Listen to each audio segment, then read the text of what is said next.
بسم اللہ الرحمن الرحیم۔ 21 رمضان المبارک، یوم شہادت امام المسلمین، مولا المسلمین، امام المتقین حضرت سیدنا علی المرتضیٰ شیر خدا کرم اللہ تعالی وجہ الکریم ہے۔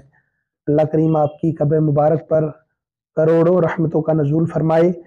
حضرت مولا علی کرم اللہ تعالی وجہ الکریم وہ ہستی ہیں جنہوں نے نبی کریم علیہ السلام کی بارگاہ میں پرورش پائی، اور یقیناً جو کسی کو اپنی پرورش میں رکھتا ہے اپنی عادات اس کے اندر منتقل کرنے کی کوشش کرتا ہے، اور نبی کریم علیہ السلام نے چونکہ آپ کی پرورش فرمائی تو ہم یہ کہہ سکتے ہیں کہ حضرت مولا علی رضی اللہ تعالیٰ عنہ اخلاق کے بلند درجے پر فائز ہیں۔ حضرت مولا علی رضی اللہ تعالیٰ عنہ وہ ہیں جن کے بارے میں نبی کریم صلی اللہ علیہ وآلہ وسلم نے خود ارشاد فرمایا، من کنت مولا فہذا علی مولا، جس کا میں مولا اس کا علی مولا۔ ایک حدیث پاک میں فرمایا علی ولی لکل مؤمن، علی تمام مومنین کا ولی ہے، یعنی دوست ہے۔ اور اسی حدیث پاک کے اینڈ پر حضور نے فرمایا من کنت مولا فہذا علی مولا، جس کا میں مولا اس کا علی مولا۔ اللہم والی من والاہ، اللہم عادی من عاداہ، یا اللہ جو اس کو اپنا دوست رکھے تو اس کو دوست رکھ، اور جو اس سے دشمنی رکھے تو اس کے ساتھ دشمنی رکھ۔ حضرت مولا علی کرم اللہ تعالی وجہ الکریم خود ارشاد فرماتے ہیں کہ اللہ کے محبوب صلی اللہ علیہ وآلہ وسلم نے مجھے ارشاد فرمایا، فرماتے ہیں اس رب کی قسم جس نے دانے کو پھاڑا، آپ فرماتے ہیں مجھے نبی کریم علیہ السلام نے خود یہ ارشاد فرمایا، حضور نے مجھ سے وعدہ فرمایا کہ اے علی تیرے ساتھ صرف مومن ہی محبت رکھے گا اور تیرے ساتھ صرف منافق ہی بغض رکھے گا۔ صحابہ کرام علیہ رضوان کہا کرتے تھے کہ ہم نے جب منافق اور مومن کی پہچان کرنی ہوتی تو ہم مولا علی کرم اللہ تعالی وجہ الکریم کا ذکر چھیڑتے تو ہمیں پتہ چل جاتا کہ مومن کون ہے اور منافق کون ہے۔ حضرت مولا علی وہ ہیں کہ میثاق مدینہ پر نبی کریم صلی اللہ علیہ وآلہ وسلم جب بھائی چارہ فرما رہے تھے تو حضرت علی اکیلے رہ گئے تھے۔ اللہ کے محبوب علیہ السلام نے ارشاد فرمایا علی آپ کو کیا ہوا؟ عرض کی حضور سب کو بھائی بھائی بنا دیا، میرا بھائی کسی کو نہیں بنایا۔ نبی کریم علیہ السلام نے فرمایا انت اخی فی الدنیا والآخرہ، علی تو دنیا و آخرت میں میرا بھائی ہے۔ حضور صلی اللہ علیہ وآلہ وسلم ایک دفعہ حضرت سیدہ فاطمہ رضی اللہ تعالیٰ عنہ کے گھر میں تشریف لے گئے، رات ادھر قیام فرمایا تو رات کے پچھلے پہر حضرت امام حسن اٹھ پڑے، رونے لگ پڑے۔ حضور نے بکری کا دودھ دھویا اور لے کر جا رہے تھے کہ اتنے میں سیدہ فاطمہ بھی اٹھ پڑی، امام حسین بھی اٹھے تو وہ بھی رونے لگ پڑے۔ نبی کریم علیہ السلام کے ہاتھ سے پیالہ لینے کی کوشش کی تو آقا کریم علیہ السلام نے پیالہ ہٹا کر حضرت امام حسن کو دیا۔ سیدہ پاک نے عرض کی حضور لگتا ہے آپ کو امام حسن سے بڑی محبت ہے۔ حضور نے فرمایا ایسا نہیں ہے، مجھے دونوں سے محبت ہے۔ تو حضور آپ نے پیالہ امام حسن کو کیوں دیا، حسین کو کیوں نہ دیا؟ تو ارشاد فرمایا پہلے حسن نے مانگا تھا اس لیے پہلے حسن کو دیا اور بعد میں حسین کو دیا جائے گا۔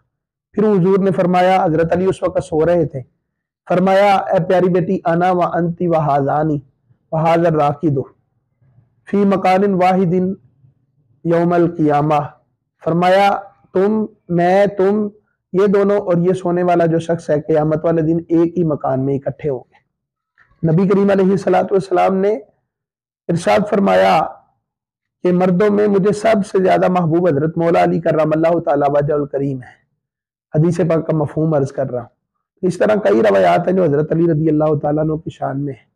حضور نے فرمایا انا مدینۃ العلم وعلی بابھا، میں علم کا شہر ہوں، علی اس کا دروازہ ہے۔ ابو علماء نے یہاں پر فرمایا کہ ایک ہوتا ہے حصن اور ایک ہوتا ہے شہر۔ حصن جو ہوتا ہے وہ قلعے کی صورت رکھتا ہے اور اس کا ایک دروازہ ہوتا ہے، اور جو مدینہ ہوتا ہے اس کے کئی دروازے ہوتے ہیں۔ تو یہ مولا علی کی فضیلت ہے کہ حضور نے ان کو باب مدینۃ العلم فرمایا، ورنہ علماء فرماتے ہیں کہ حضور تک پہنچنے کے اور بھی کئی دروازے ہیں حضرت مولا علی رضی اللہ تعالیٰ عنہ کے علاوہ۔ ایک نہیں، دو نہیں، کئی روایات حضرت مولا علی کے فضائل کے اندر موجود ہے، لیکن ان سب کے باوجود ایک بات یاد رکھیے گا کہ یہ ساری فضیلتیں ہیں، افضلیت نہیں ہے۔ افضلیت جو ہے وہ اہل سنت و جماعت کے عقیدے کے مطابق حضرت سیدنا ابوبکر صدیق اور حضرت سیدنا فاروق اعظم رضی اللہ تعالیٰ عنہما کو حاصل ہے۔ یہ دونوں ہستیاں ہیں جو ثواب اور اجر اور قرب کے لحاظ سے اللہ رب العالمین جل وعلا کے سب سے زیادہ قریب ہے۔ ان کے عمل پر جو ثواب ملتا ہے وہ کسی صحابی کو نہیں ملتا، جو اللہ کریم نے ان کو اپنا قرب عطا فرمایا ہے وہ کسی صحابی کو نہیں عطا فرمایا۔ ہر صحابی ایسا ہے کہ بطور صحابیت اس کی بڑی شان ہے، پھر کئی صحابہ ہیں جن کو نبی پاک علیہ الصلوۃ والسلام نے جزوی فضیلتوں سے نوازا جو اور کسی کے اندر نہیں پائی جاتی۔ کعبے کی چھت پہ صرف بلال حبشی گئے ہیں، انہوں نے اذان پڑھی ہے۔ اذان پڑھنا جو ہے یہ بھی حضرت عبداللہ ابن ام مکتوم، حضرت بلال حبشی و دیگر کچھ صحابہ کے حصے میں آیا۔ نبی کریم علیہ الصلوۃ والسلام نے حضرت سعد بن ابی وقاص سے فرمایا تجھ پر میرے ماں باپ قربان ہو۔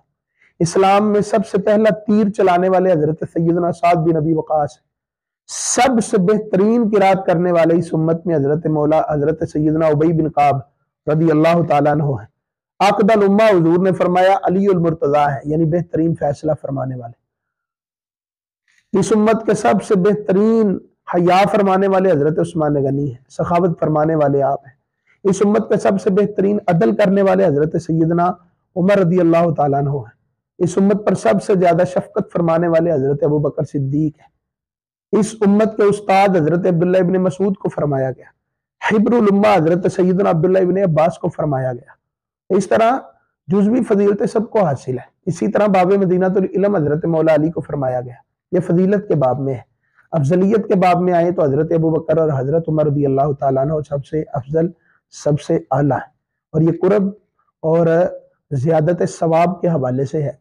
اگرچہ حضرت سیدنا علی المرتضیٰ کے بارے میں بہت ساری روایات موجود ہیں، لیکن اس کے باوجود حضرت سیدنا ابوبکر اور حضرت سیدنا عمر رضی اللہ تعالیٰ عنہما وہ ہیں جن کو نبی پاک علیہ الصلوۃ والسلام نے اپنا سب سے زیادہ قرب بخشا ہے۔ بخاری کی حدیث ہے، حضور فرماتے ہیں میں نے خواب دیکھا لوگوں نے قمیضیں پہنی ہوئی ہیں اور کسی کی پنڈلی تک ہے، کسی کی پاؤں تک، کسی کی پاؤں کے نیچے ہے۔ فرمایا عمر کی قمیض سب سے لمبی تھی۔